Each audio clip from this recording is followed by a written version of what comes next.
bugun cho'qqidaman. Eng balandda. Ushbu balandlikka chiqish menga oson bo'lmadi. Ha, men umrimda birinchi marta o'zim rulda tog'ning eng baland qismida joylashgan Balandda Chimgan nomli dam olish maskaniga chiqa oldim. Oho, 2 soat ikkita bola bilan chug'ur qilib, qiy-chuv, yig'i-sig'i, hali unisi nimadir xohlaydi, hali bunisi.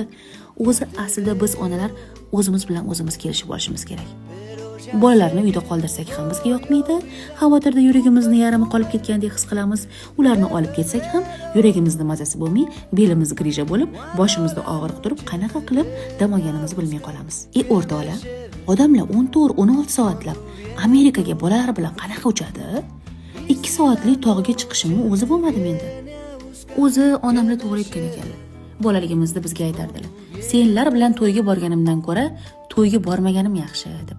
Nuqul so'raysizlar. Nega faqat Dubayga uchasiz? Nega boshqa shaharlarga bormaysiz? Uyingiz borligigami? Yo'q. Chunki eng sabrim va bardoshim yetadigan 3,5 soatlik reys faqatgina shu Dubay. Undan u yog'iga uchib borsam, samolyot qo'nganda tez yordam meni kutib olishiga to'g'ri keladi.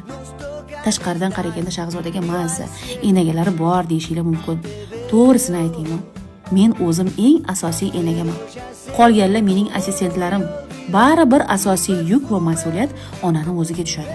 Uning ustiga men juda bolajon va emotsional onaman. Ularning ovqatlanishi, kasal bo'lsa ismalashi, turli xarxashalari, kechalari 4-5 martalab uyg'onishi va oxir oqibatda o'zimning akkumulyatorim tugab, ishda kun mobaynida karaxt bo'lib yurishim. Bu hammasi uyquga zo'rlikdan va onalik mas'uliyatidan emasmi?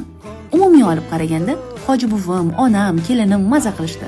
Spa zona, jakuzi, massaj, basseyn, restoran xizmatlaridan foydalanishdi va rosa onam xursand bo'ldilar. Hoji buvim 85 yoshdalar. Ularga toza havo kerak. Meni bolalarimga esa Masha Medved uy.